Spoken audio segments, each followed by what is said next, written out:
Magandang umaga mga kababayan! Sa umagang ito, muli nating matutunghayan ang mga kwento ng pag-ibig sa kapwa na patuloy na nagbibigay inspirasyon at pag-asa sa marami. Ibabahagi namin sa inyo ang mga kwentong ito na tiyak na kapupulutan natin ng mahahalagang aral. Ito ang MCGI Cares.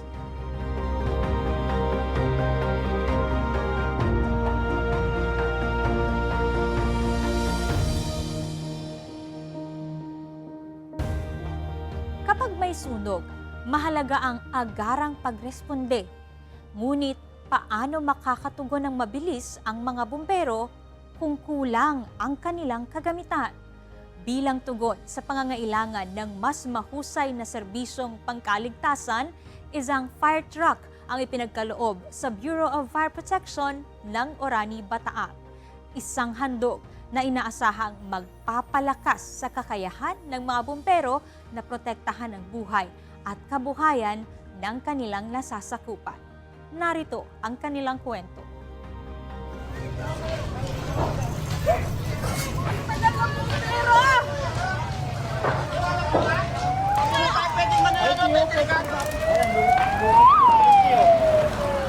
Taranta ko, iiyak, sumisigaw, gusto makapasok.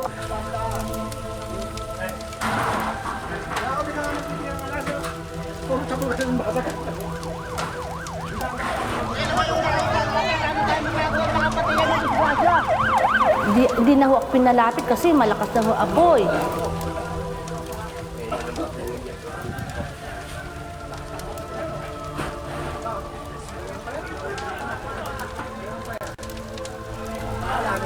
Yung anak ko kasi, nasa work, pagdating niya, lumong-lumo siyang sinusuntok niya yung pader namin. Sabi niya, "Ma," sabi niya, "bakit?" Sabi niya, "Mapagbigay naman akong tao. Bakit nangyari sa amin to?"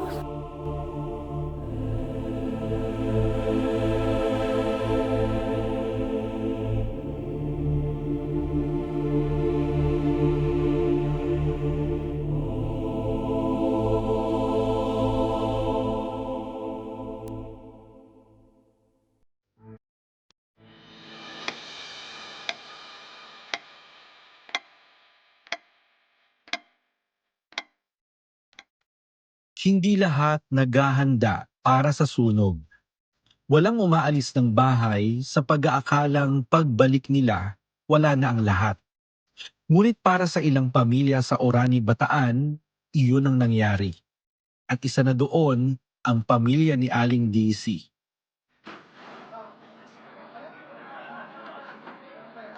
Una ho kasi, bigla na lang nagsabi na may sunog. May sumigaw ho. Nagkataon ho kasi nandoon ako sa bahay ho namin. Dali-dali ho akong tumakbo kasi manugang ko ho nandirito. So, tinignan ko ho. Ngayon nung di na ho ako pinalapit kasi malakas na ho apoy. Taranta ko, iiyak, sumisigaw, gusto makapasok kasi gusto syempre makasave ng mga gamit na naipon ng mga anak mo.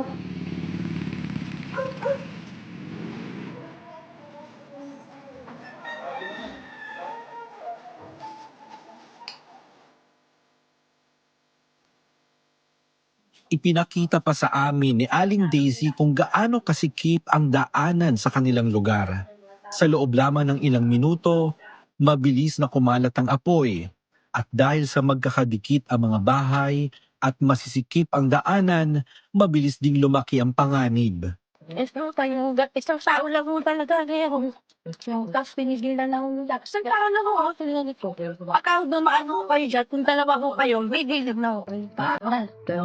Oo.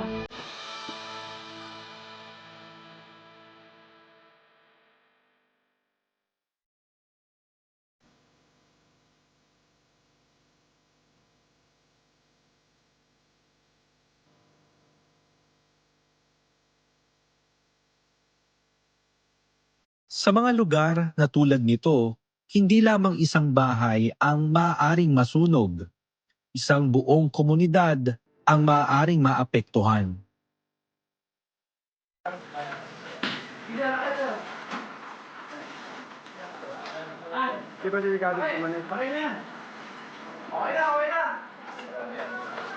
Ngunit higit sa mga nasunog na gamit, may isang eksenang hindi makalimutan si Aling Daisy.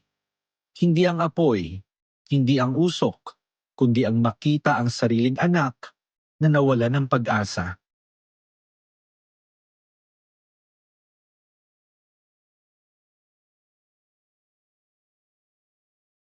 Pagdating niya, lumong-lumo siyang sinusuntok niya yung pader namin. Sabi niya, "Ma," sabi niya, "bakit?" Sabi niya, "Mapagbigay naman akong tao. Bakit nangyari sa amin to?" Sabi niya po. Sabi ko, "Nak, okay lang yan. Mapapalitan mo yan kaysa yung buhay. Buti, hindi natutulog yung manugang ko at yung apo ko po nasa school that time." Ilang taon ng pagtatrabaho, ilang taon ng pag-iipon, mga bagay na pinaghirapan. Sa isang umaga, nawala. Material lang yan, anak. Kayang palitan yan. Sabi ko, "Abuti walang buhay. Tsaka kako nandyan si Lord lagi na gumabays ka ako sa atin. Hindi niya tayo pababayaan." Bilang isang ina, yun lamang ang kanyang naitulong sa gitna ng trahedya. Ang paalalahanan ng anak na may mga bagay na mas mahalaga kaysa anumang ari-arian at may Diyos na tutulong sa kanilang kahirapan. Ngunit hindi lahat ng kwento ay nagtatapos sa pagkawala ng tahanan. Sa sunog na ito may isang residente ring nasawi.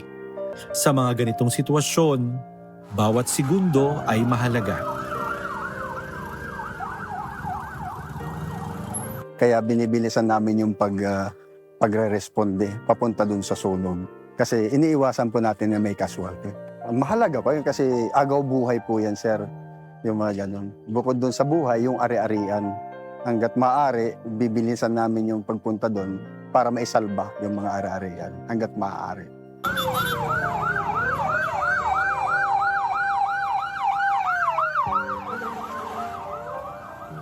Masasabi po natin na lagi yung kasama yung takot pero nangunguna po palagi yung gusto po nating makatulong po dun sa bayan na nasasakupan po natin, sir.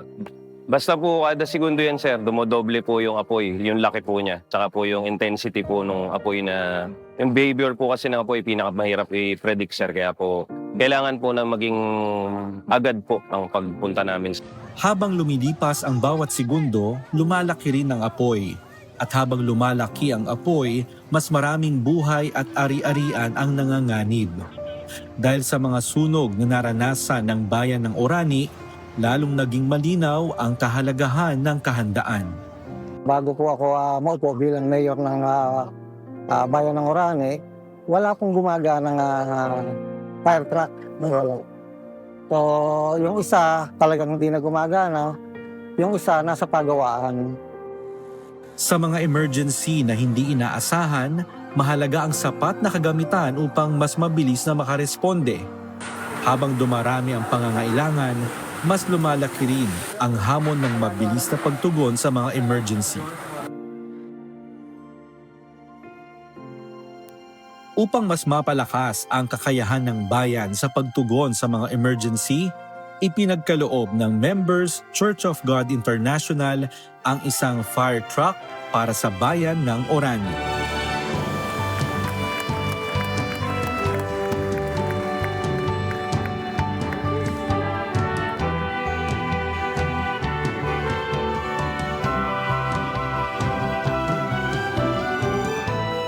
Malaking bagay yan, malaking tulong yan ng ginawang NCGI para mas mapalakas pa po natin yung pagtutugon sa mga sunog, laban dun sa mga papinsalang sunog at saka sa mga buhay na sa mamamayan ng Orani. So napaka-malaking bagay yan para sa bayan ng Orani. At kahit papano, dagdagan yung mga magagamit ng ating mga bumbero sa pag-apula ng sunog kung sakaling magkaroon man ng kaganapan uli ng pagkakasunog dito sa ating bayan. Hindi natin alam kung kailan darating ang susunod na emergency. Ngunit sa bawat paghahandang ginagawa ngayon, may mga buhay na maaaring mailigtas. At para sa isang komunidad, Malaking bagay ang malaman na may mga taong handang tumulong bago pa man dumating ang panganib. We will participate with God's help with every community effort na ibig po ninyong magawa, pati sa mga community services, sa ating pong iba't ibang mga barangay. Sa anuman pong paraan, uulitin ko po, bukas po ang MCGI para makapagsilbi sa pangangailangan po ng ating mga kababayan bilang pagdadala ng karangalan ng Panginoon na amin pong pinagsisilbihan. At ito'y bahagi po ng aming pananampalataya na aming pinagsisikapan na malakaran, mapagtulong-tulungan masunod, mapagtulong-tulungan na magawa sa karangalan ng Diyos na tumawag sa amin. Kaya po, bilang huli, ang lagi po naman, huwag po kayong magpasalamat sa amin, sapat po sa amin. Marinig namin sa inyong salamat sa Diyos. Mananatili po na sa Diyos ang lahat ng karangalan at ang pinakamataas na pagpupuri magpakailanman. Muli po, sa ngalan po ng members ng Church of God International ng MCGI, tanggapin po ninyo ang munting alay ng amin pong mga kaliitan sa karangalan ng Panginoon para po sa bayan ng Orani at sana hindi po ito ang maging huli. Maasa po kami na hindi lang po itong fire truck na ito ang magiging hangganan ng ating pong pagtutulungan, kung hindi magiging panibagong pasimula para sa mas malawak po naman na pag-abot sa ating mga kababayan. Narito po, iniaalay namin sa inyo ang isang fire truck para po sa bayan ng Orani. Mula po sa aming mga puso, tanggapin po ninyo sa karangalan ng Panginoon.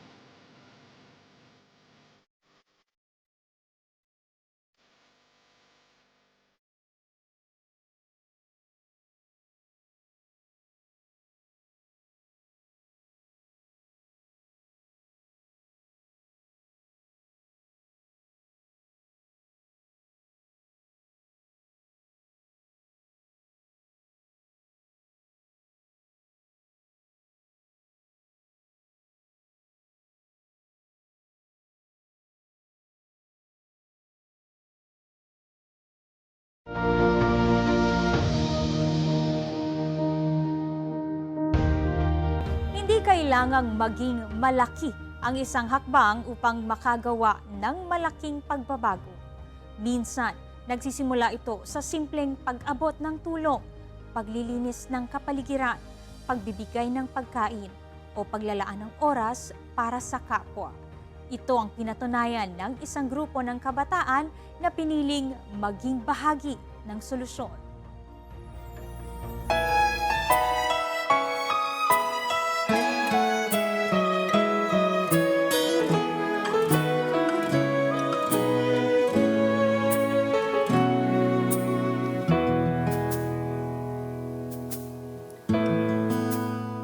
Napakahusay at meron silang pakialam sa ating edukasyon. Siyempre, natutuwa ako at ako ay nagmamalaki at pinagmamalaki ko sila kasi makikita mo talaga yung kanilang pagkukusa, pagmamalasakit. No, ang MCGI hindi lamang sa religion, kung hindi para na rin sa community service. So thankful kami talaga specifically sa inyo kasi marami namang mga organizations na nagkakandak. Kaya lang kayo sa lahat ang maraming mga kabataan. Mabilis kumilos. So yun yung napaka-advantageous ng organization ninyo na halos lahat kayo ay mga kabataan.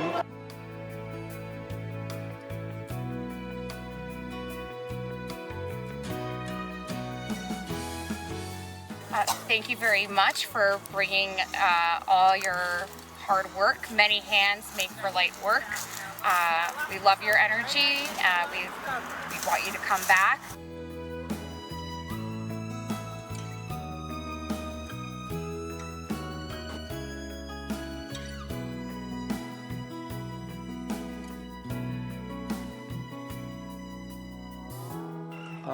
Yan pong MCGI, matagal na pong nagko-coastal dito yan. Yung kabataan yan, malaking bagay po yan. Ay nakita ko, madami po sila. Kaya para sa mga estudyanteng kabataan, sana tuloy-tuloy lang po yan, yung suporta na yan. At saka, pwede na rin pala akong mag-request sa MCGI pagka kailangan ng coastal na ganyan. Kaya malaking tulong po yan, MCGI. Kayo po ang the best. Una, salamat sa Diyos dahil kung hindi naman niya ipapahintulot, hindi mangyayari ito. At salamat sa Diyos kasi sa awa tulong ng Diyos, kahit sa maliit na paraan ay nakabahagi tayo dito.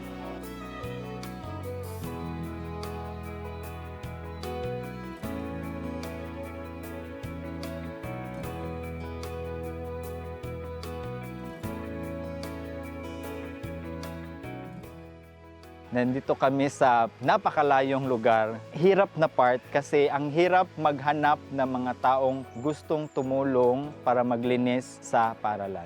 It gives great help, no?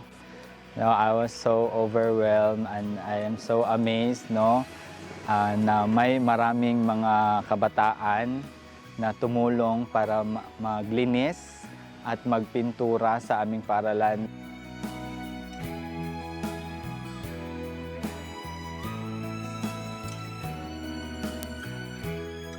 Happy to put myself in to do job for others. It will help community that we should pick rubbish from the community so that the community will feel comfortable. Maybe the gutter is full of dust. It brings so many sickness. So if we clean the gutter, it will help us and it help the community too.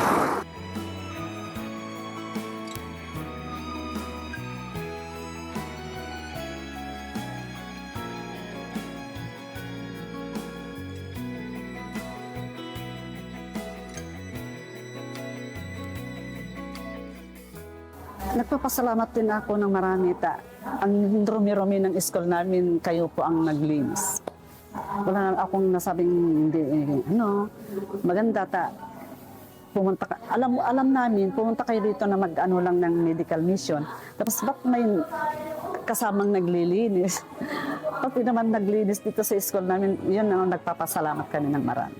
Yung una doon sa Pamplona, nakaano ko ng lugaw, yung binibigyan kami ng pangamusal sa inyo. Pangalawa na naman to ngayon sa inyo.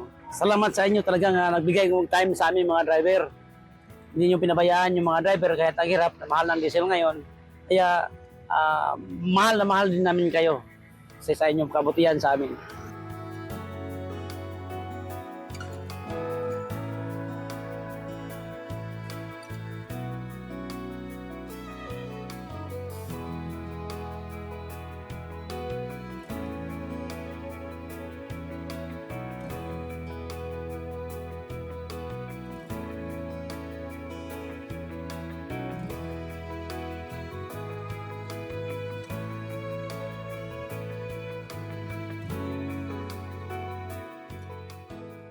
Po sa tulong at awa ng Panginoon sa pamamagitan ng sama-sama nating paggawa ng mga magkakapatid, umaabot tayo sa mga komunidad kung saan ay atin pong naipakikilala yung tulong-tulong na paggawa ng kapatiran upang ipahayag ang karangalan ng Panginoon. Sa tulong at awa po ng Diyos ay nagbibigay daan ito, no? Para yung aral ng ating Panginoong Hesukristo makarating sa kanila. Ang ating mga kapwa-tao ay magkaroon ng awareness na mayroong isang samahan na ang ibig ay maitanyag ang karangalan ng Diyos, ang kabutihan ng Diyos at maging maliliit na mga kasangkapan upang ang kabutihang ito at ang katwiran ng Panginoon ay makarating sa ating mga kapwa-tao.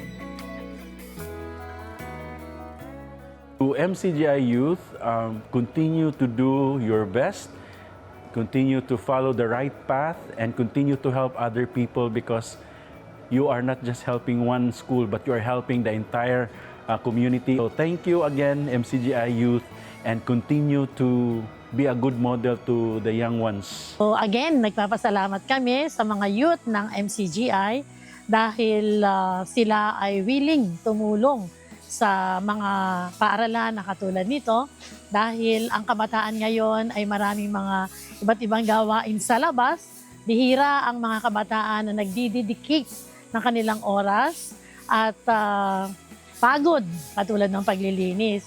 Malaking bagay sa amin na sila ay makasama at ito ay malaking tulong o ulitin ko sa mga mag-aaral ng Bagak.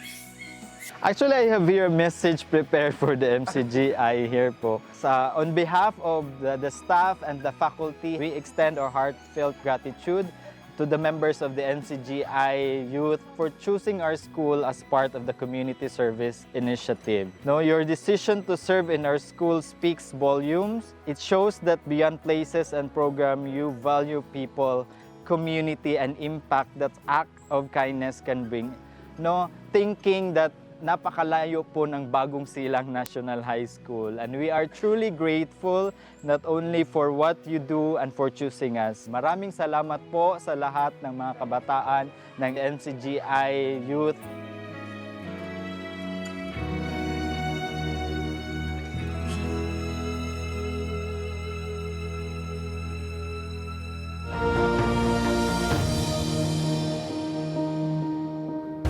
At bago tayo magtapos, iiwan namin sa inyo ang isang katwiran mula sa banal na kasulatan. Sa anong paraan tayo nakikinabang kapag tayo ay nagiging bukas palad sa pagtugon sa pangangailangan ng iba? Pakinggan natin ang kasagutan ayon sa Biblia.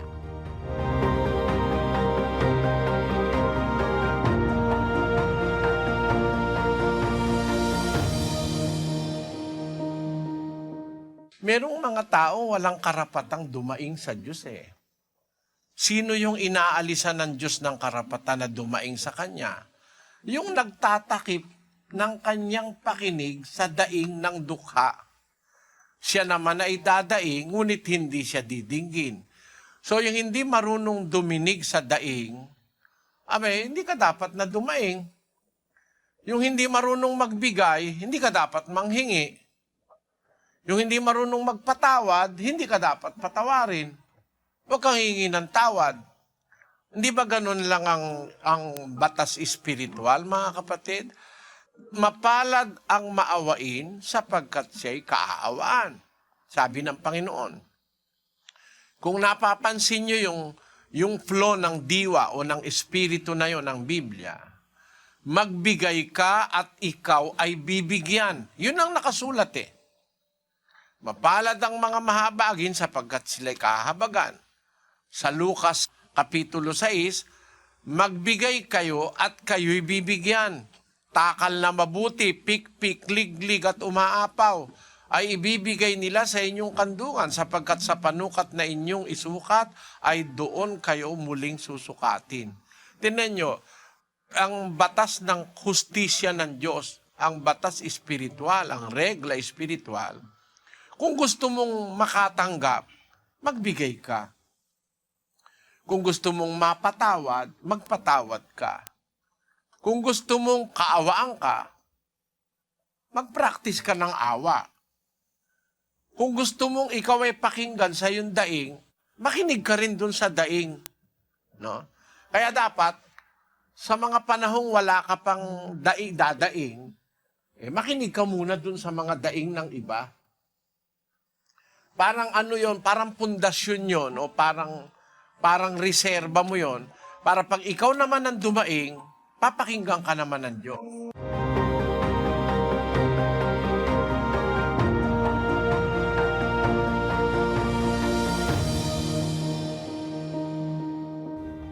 Kung nais ninyong mapanood ang iba pang mga video kaugnay sa mga pagtalakay sa iba't ibang isyu ng buhay at pananampalataya, bisitahin lamang po ninyo ang MCGI channel sa YouTube para tayo ay matuto ng mga katwirang mula sa banal na kasulatan na magsisilbing gabay sa ating mga pamumuhay. Pansamantala, dito po muna nagtatapos ang ating programa. Kung loloobin ng Diyos, muli tayong magkikita-kita sa susunod na linggo para sa iba pang mga kwento ng pag-asa, pananampalataya at pag-ibig. Sa awa at tulong ng Diyos ay magpapatuloy ang pag-abot ng MCGI sa mga nangangailangan. Dahil MCGI cares, the legacy continues. Works of faith, hope, and love for the glory of God.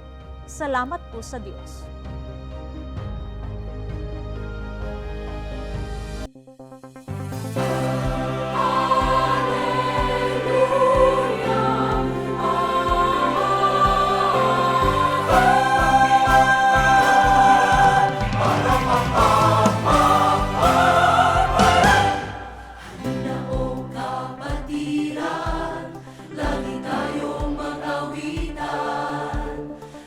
puso'y maingat.